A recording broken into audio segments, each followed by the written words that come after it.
es que en los últimos 3, 4 años no hablamos de otra cosa, sino de que el mundo está cambiando en todos sentidos. Creo que esto que yo he aprendido en mi andar puede ser útil para empresas, para personas, para equipos de trabajo. Hasta antes de las redes sociales, la comunicación era de una sola vía. Las marcas ponían allá afuera sus historias, daban sus mensajes y la audiencia lo creía o no lo creía. Ahora, ese mismo presupuesto que antes usaban con grandes estrellas, aunque algunas lo siguen usando ahí, pero muchas marcas están usando ese presupuesto para convencer a estos microinfluencers de que sean ellos los que hablen por la marca. ¿Sientes que la publicidad, tal y como la conocíamos, ha muerto o simplemente se está transformando? Siempre creo que cuando hay tendencias, hay contratendencias. Creo que al final el motor principal de la publicidad ha sido la creatividad. Cuando yo entré a Freepik seguía siendo el banco de imágenes más grande del mundo, pero ellos ya sabían que tenían que cambiar. Carlos Cantú, bienvenido a La Calle Creators.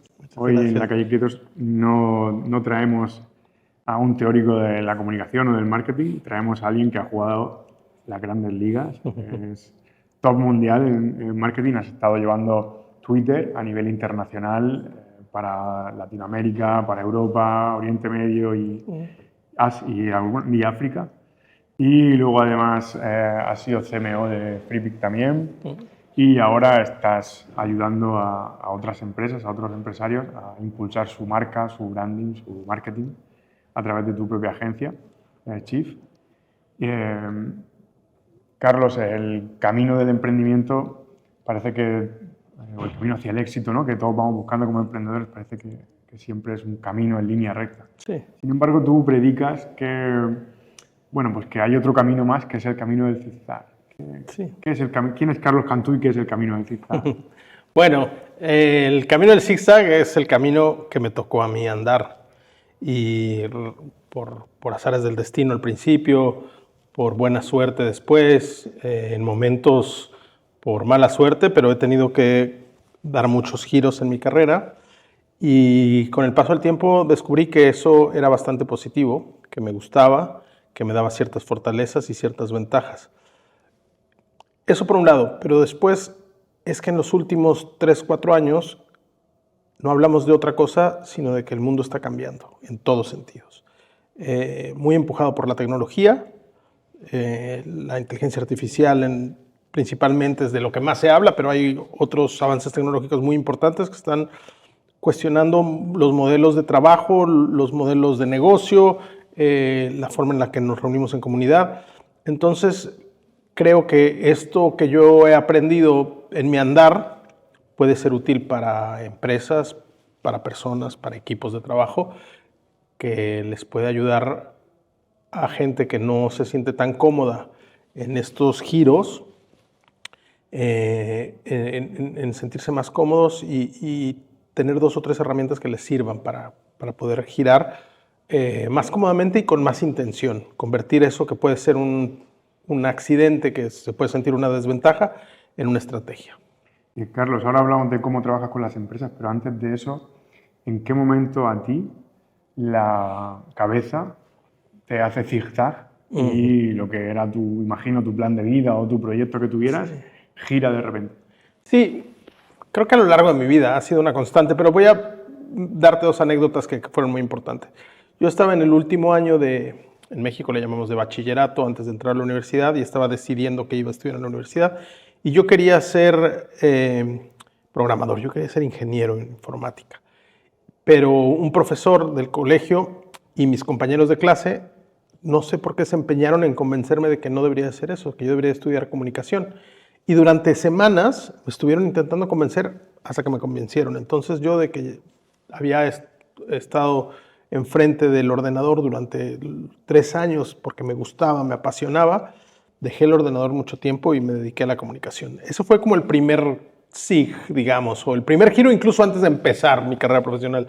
Pero después de 3, 4 años estudiando en la universidad, tuve que salir de la universidad por problemas financieros en mi casa, tuve que dejar la universidad y ahí fue el siguiente SAG, digamos, que parecía que yo pensaba que iba a ser el último y que iba a encontrar mi camino y iba a seguir, pero después con la vida vi que no siempre hay que empeñarse en seguir el mismo camino, que muchas veces un giro en el camino, aunque sea contraintuitivo, puede ser el camino más corto.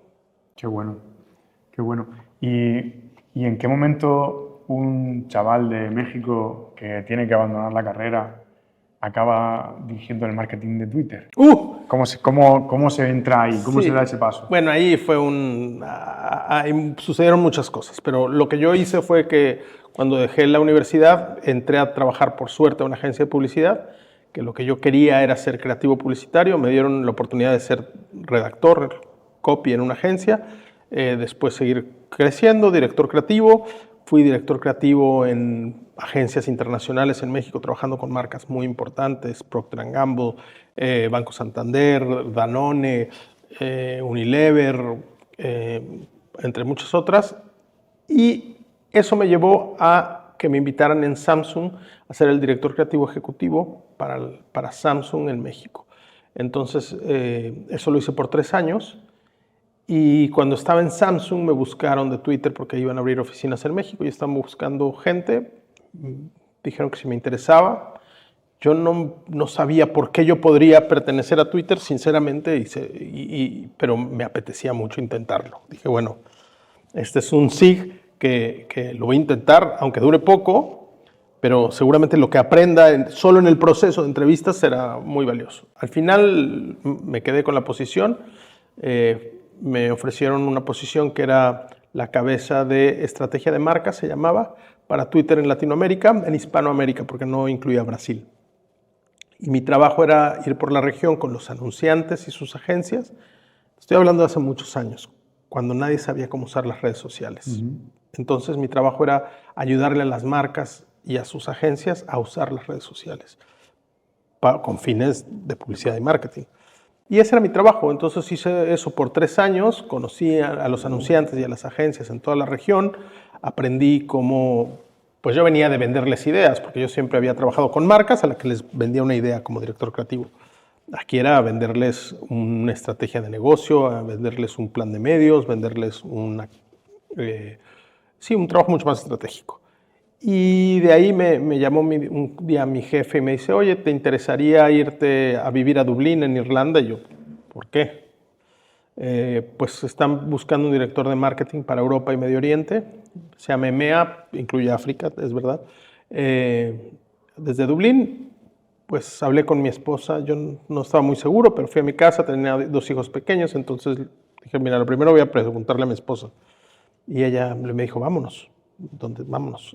No conocía Dublín, no conocía Irlanda, pero le apetecía la aventura.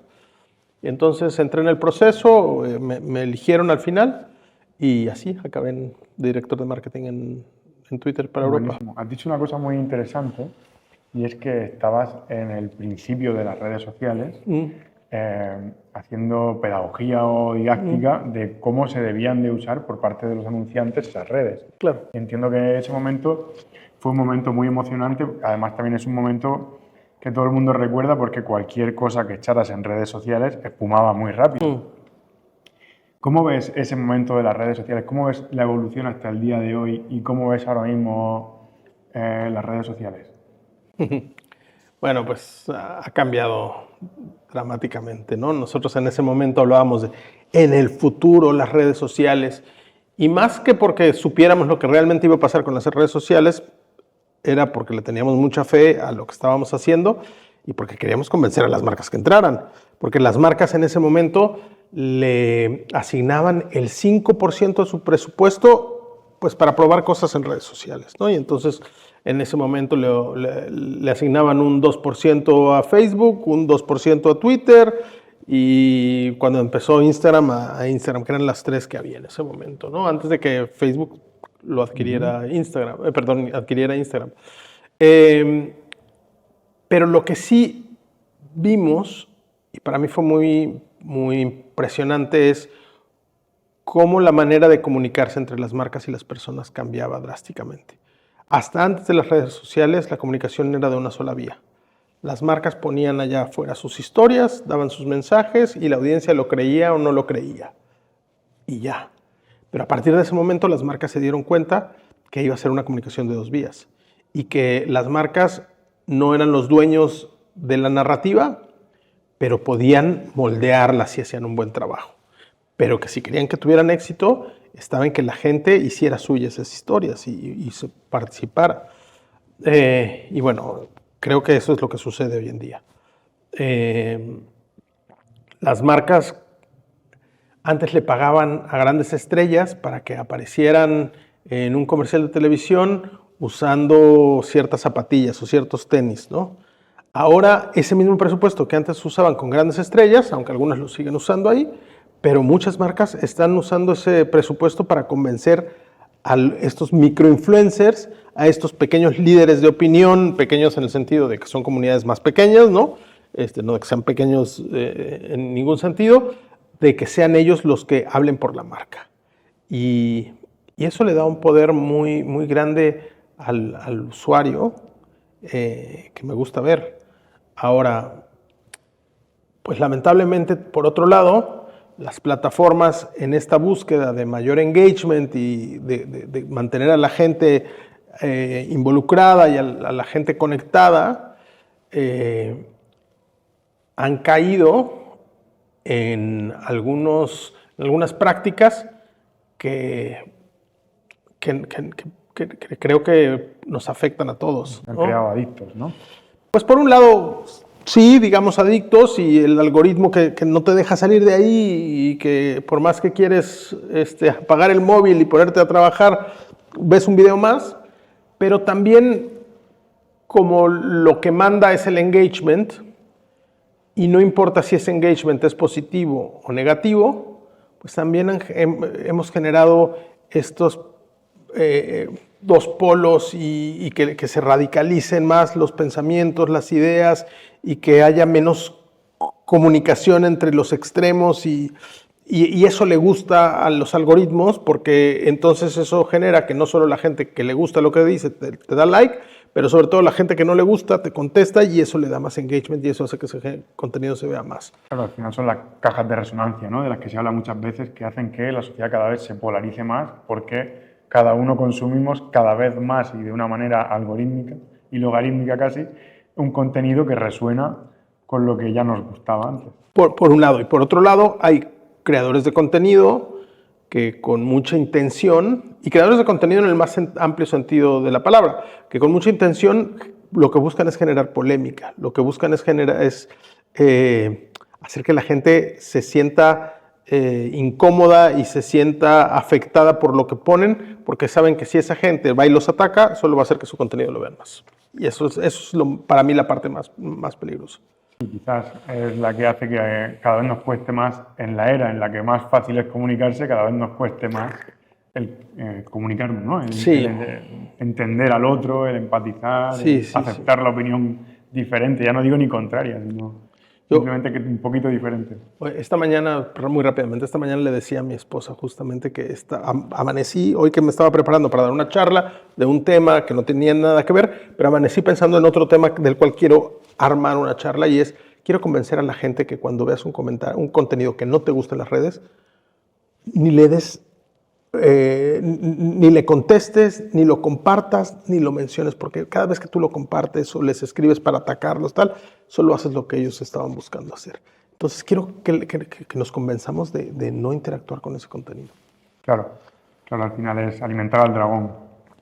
Es hacerlo cada vez más grande. Eso es. Me encanta cómo lo pones, exactamente. Sí, es una buena charla, ojalá y te salga. Antes estabas comentando sobre, bueno, estamos aquí en Talentland, en Málaga, y aprovechando que estabas hablando de creadores de contenido, de esa democratización del acceso a la creación de los contenidos, ¿no? Que ha venido en las redes sociales en los últimos años y que ahora pues está en pleno boom.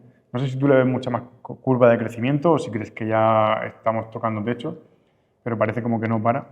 Y estabas hablando también del contenido de creador que están usando las marcas para dar a conocer sus servicios y sus productos. Yo lo veo muy vinculado con los valores de la generación Z, ¿no? Los principales valores de la generación Z, al final, o entre ellos está la autenticidad, está la transparencia, está la verosimilitud y, bueno, pues toda esta generación lo que va buscando en el contenido que viene, o la información que va buscando como que resuene con ellos en este sentido.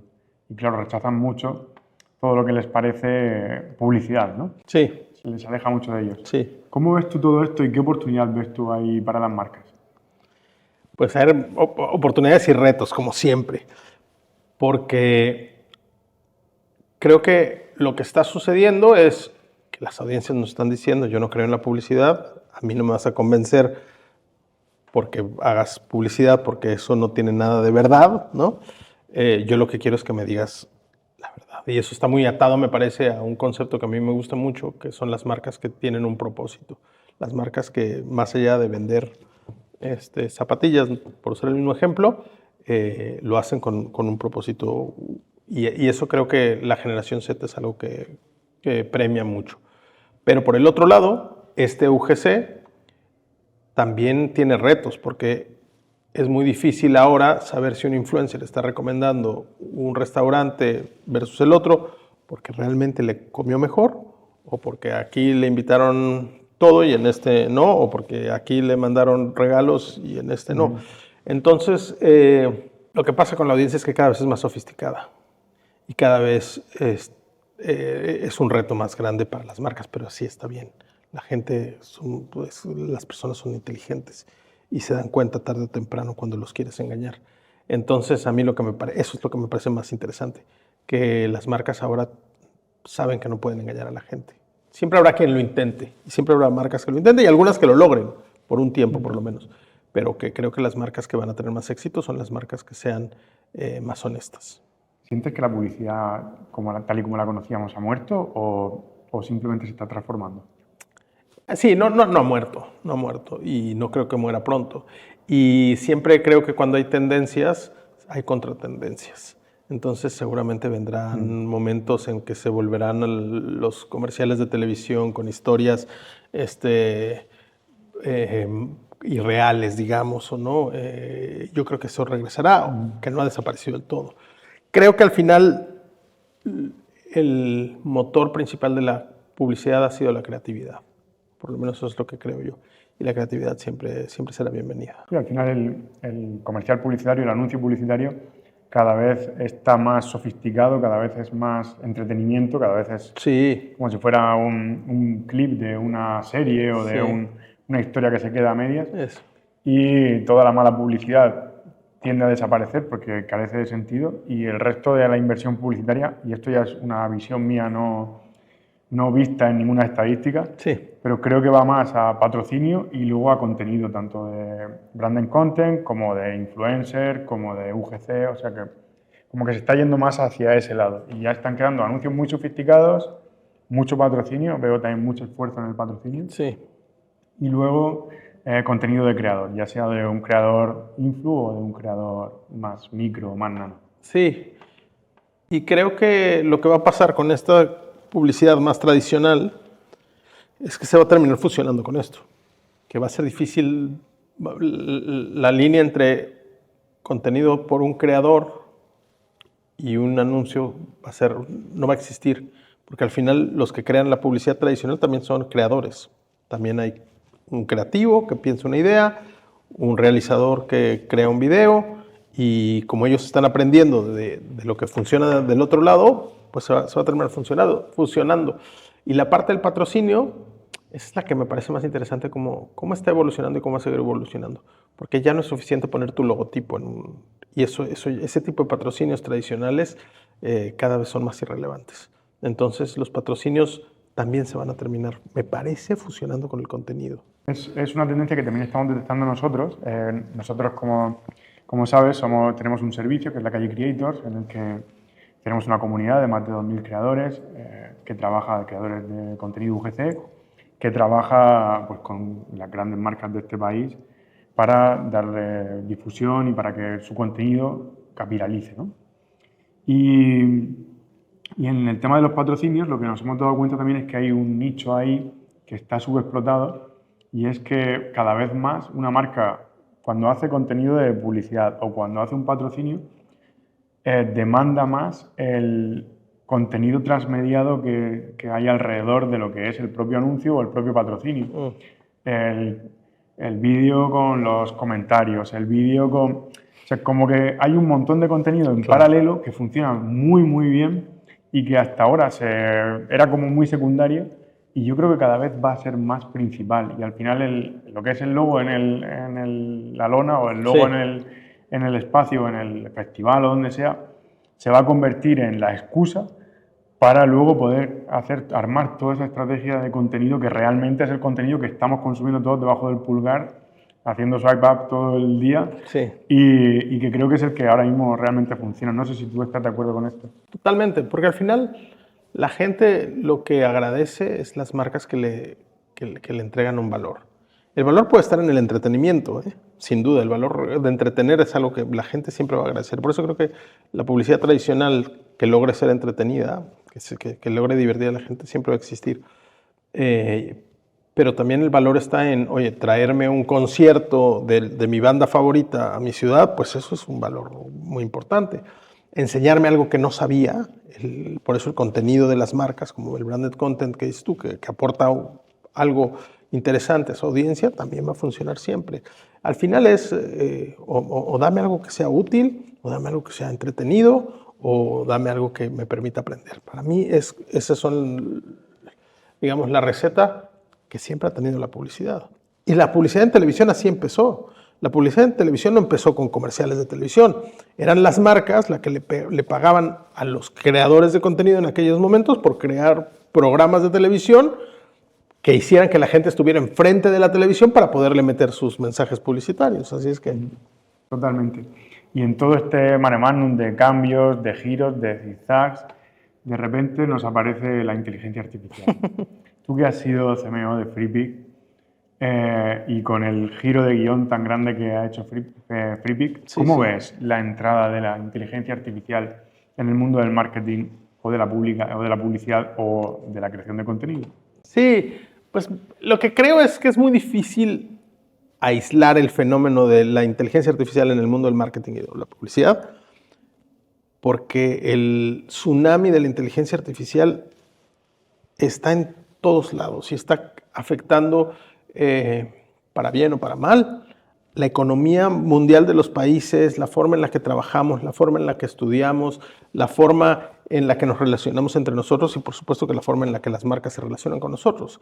Entonces me parece que este fenómeno es tan grande que aislarlo es complicado. Ahora, pues creo que es una evolución natural y que lo único que hizo es que sí aceleró cambios que tal vez iban a tomar 10 años que sucedieran, hablando del mundo del marketing y de la publicidad, los ha acelerado y tal vez estos cambios están sucediendo en 2 años, ¿sabes? Entonces, eso hace que ninguno de nosotros esté preparado, porque nadie estaba preparado para el futuro de 10 años. Pero pues eso también nos da una oportunidad a todos.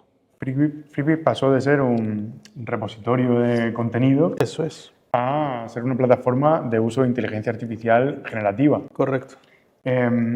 ¿Cómo crees? ¿Qué crees que va a pasar a los copywriters, a los diseñadores, a los creadores, incluso a los creadores de la Creators Economy de YouTube? Sí, sí. Con la inteligencia artificial que escribe mejor, diseña mejor, hace los vídeos mejor, hace un avatar mejor.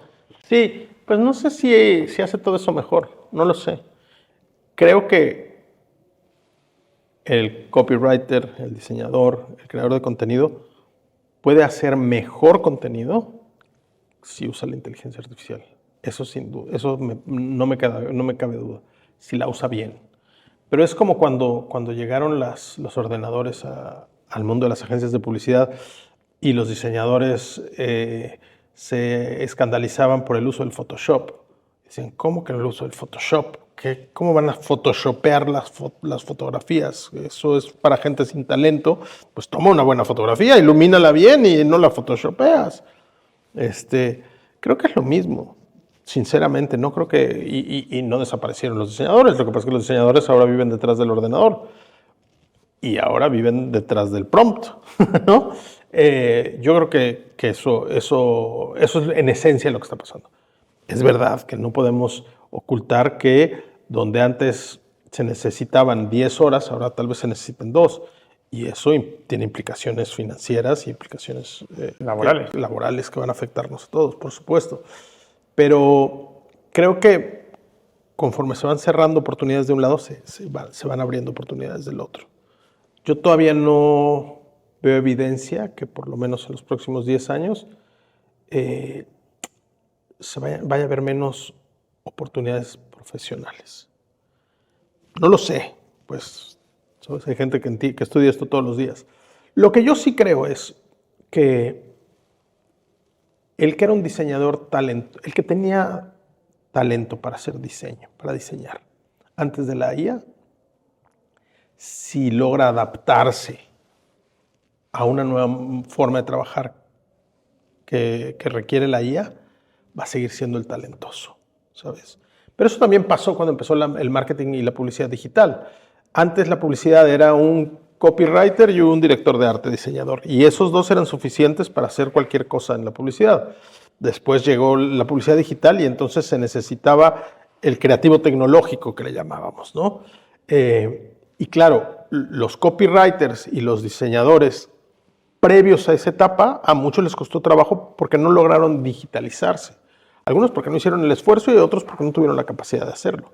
Pero los copywriters y los diseñadores que nacieron post la era digital, el inicio de la era digital, no tuvieron ningún problema, porque seguían teniendo las cualidades que requiere ser un copywriter o un diseñador antes, pero se sabían manejar mucho más cómodos en el mundo digital. Yo creo que eso va a pasar. Va a seguir habiendo copywriters y va a seguir habiendo diseñadores, pero los que estaban antes de la IA tienen que hacer un gran esfuerzo por adaptarse a lo nuevo.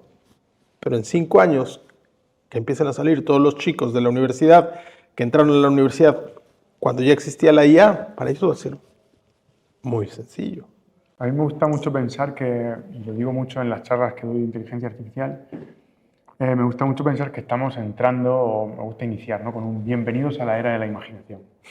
Porque al final, como creativo que también soy, tiendo a pensar que la IA te va a llevar tan lejos como tu capacidad de imaginar. Tanto seas capaz de llevar tu mente, tanto tan lejos te llevará la inteligencia artificial, ¿no? Ha democratizado tanto el acceso a la tecnología, o a la técnica, si quieres, que ahora mismo, si yo soy capaz de imaginarme un escenario, puedo construirlo con muy poquitos recursos y dependiendo de muy poca gente. O sea, que al final recae mucha responsabilidad en mi propia capacidad creativa. Sí. No sé si estás de acuerdo con esto y, sobre todo, ¿qué piensas de cómo esto puede afectar a las empresas? Porque, de repente, antes, dentro de una empresa, tú podías coger y llegaba tu jefe y te decía, oye, que quiero que hagas esto y lo consigas hasta aquí.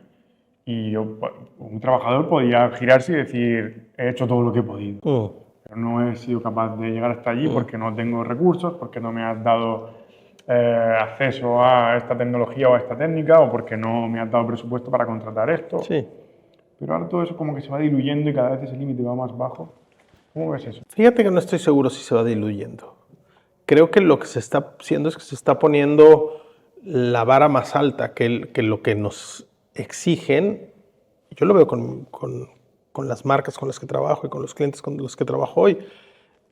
Hoy me dicen, oye, ¿cómo no vas a poder hacer eso si, mira, yo lo hice, yo bajé Veo, estoy usando el Veo 3 y ya hice el video que tú dices que no se puede hacer. Está ahí al 80% y le hice en un prompt. Pero muchas veces, y entonces ese 80% del que habla mi cliente es muy fácil de obtener hoy. Por supuesto que sí. Pero el otro 20%, que es tan importante, que tiene que ver con que en vez de que el niño tenga 6 dedos, tenga 5 dedos, o en vez de que esté comiendo una dona, esté comiendo una manzana como yo quería, o tiene que ver con que el niño se vea que es el mismo niño en 3 escenas, o cualquier cosa. Estoy poniendo ejemplos muy simplistas, no son los mejores ejemplos, sinceramente, pero ese 20% que hace algo que está casi bien a que sea algo que está realmente bien, sigue siendo muy complejo. Y sigue requiriendo de tener la versión Pro, sigue requiriendo de tener de contratar de tener 2 o 3 suscripciones que son necesarias. Sigue requiriendo de alguien que tenga el talento para escribir el prompt, pero no solo eso, sino que tenga buen gusto si es diseñador, que sepa cuáles son las palabras correctas, que sepa que todavía eso se necesita, y todavía el talento, pero también los recursos y la tecnología siguen siendo importantes.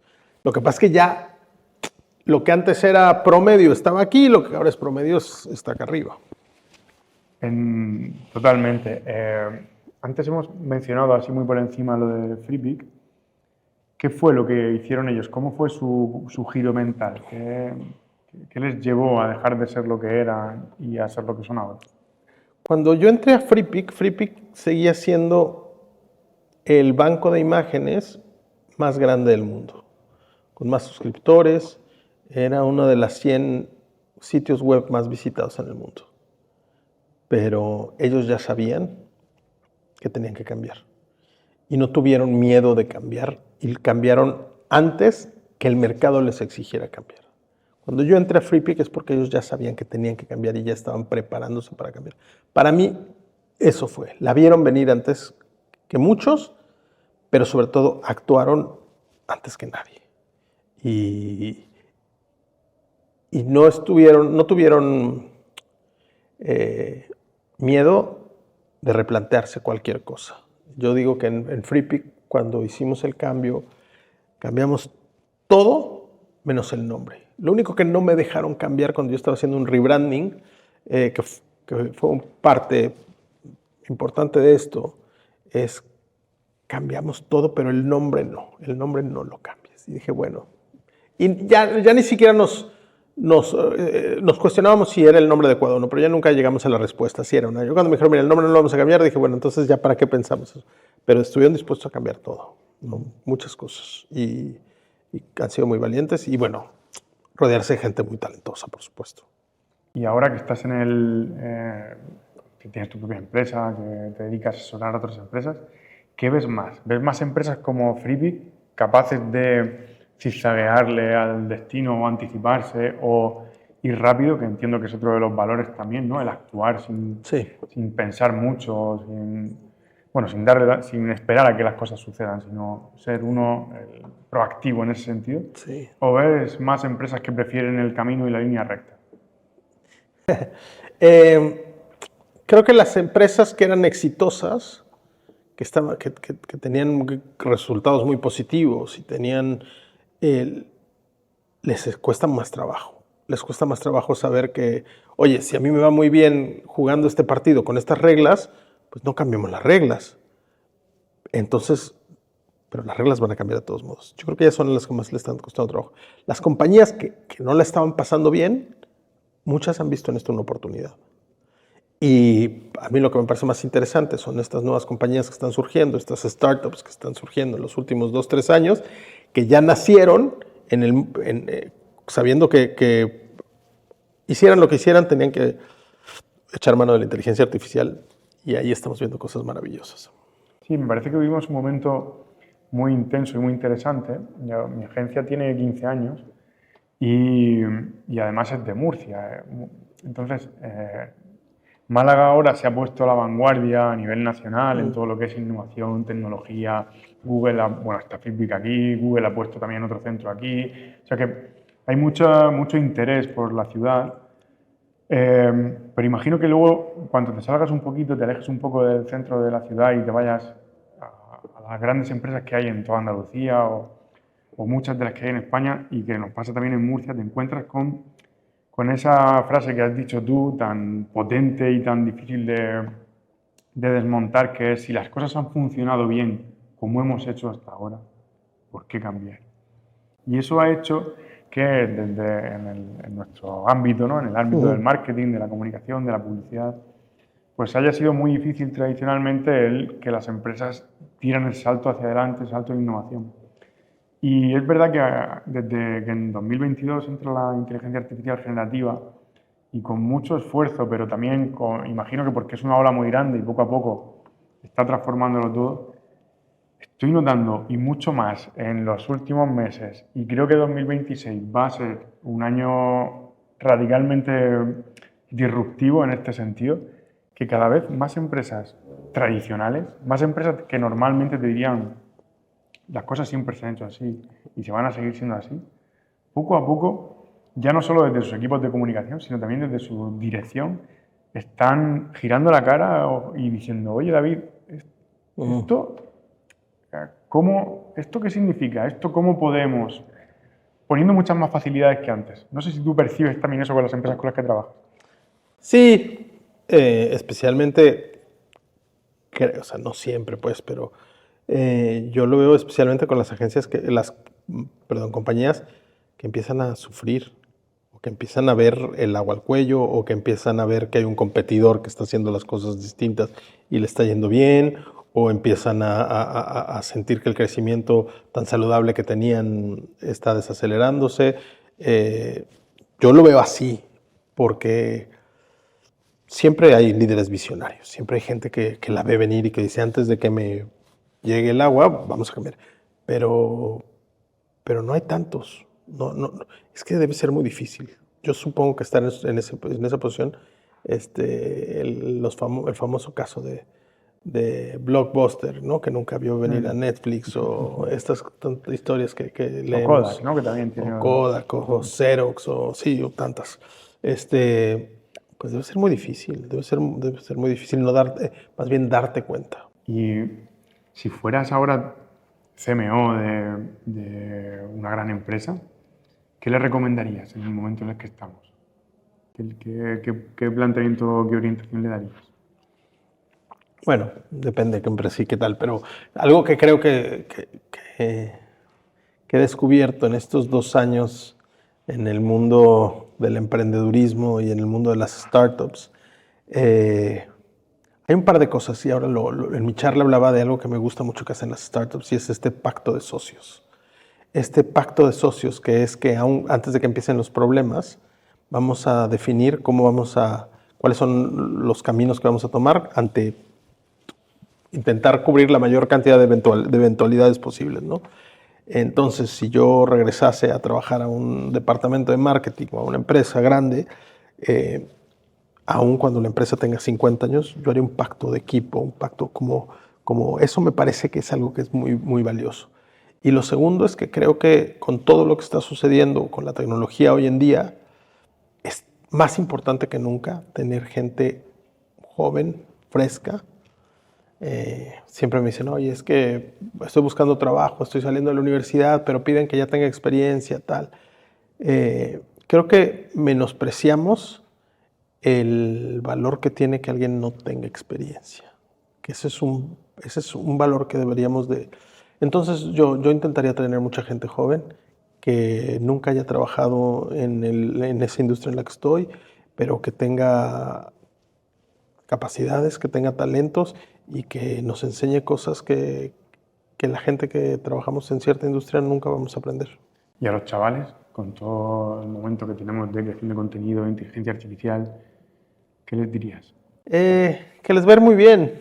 Yo creo que ellos son los que menos problemas tienen ante este paradigma que estamos viviendo. Tal vez lo que les diría es, uno, que se rodeen de gente como ellos, que tengan las mismas ambiciones y la misma pasión que tengan ellos. Dos, que intenten trabajar en algo que realmente les apasione, que busquen algo que los llene, y que si un día se tienen que quedar hasta las 3 de la mañana trabajando, lo que lo hagan con gusto, porque lo que están haciendo lo están disfrutando.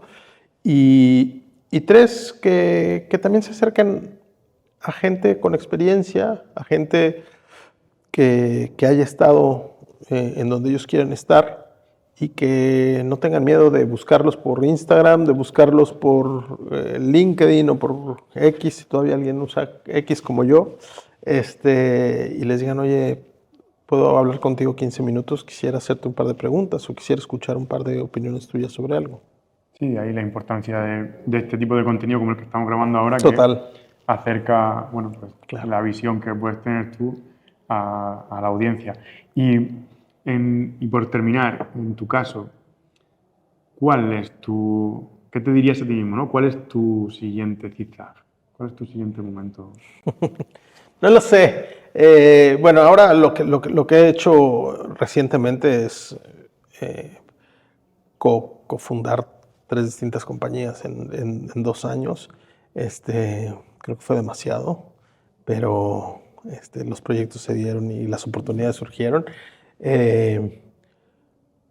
Pues yo espero seguir zigzagueando. Yo espero seguir zigzagueando y seguir abierto a aprender cosas nuevas. Y eso significa seguir teniendo muy claro que hay muchas cosas que no sé y que desconozco y que eso está bien. Pues Carlos Cantú, me parece maravilloso lo que estás diciendo. Muchísimas gracias Gracias a ti. por transmitirnos hoy tu visión de que no hace falta llevar una línea recta para alcanzar y para jugar la liga global del marketing. Muchísimas gracias por tu tiempo y muchísimas gracias por todo lo que nos has transmitido hoy. Gracias a ti. Muchas gracias. Hasta pronto.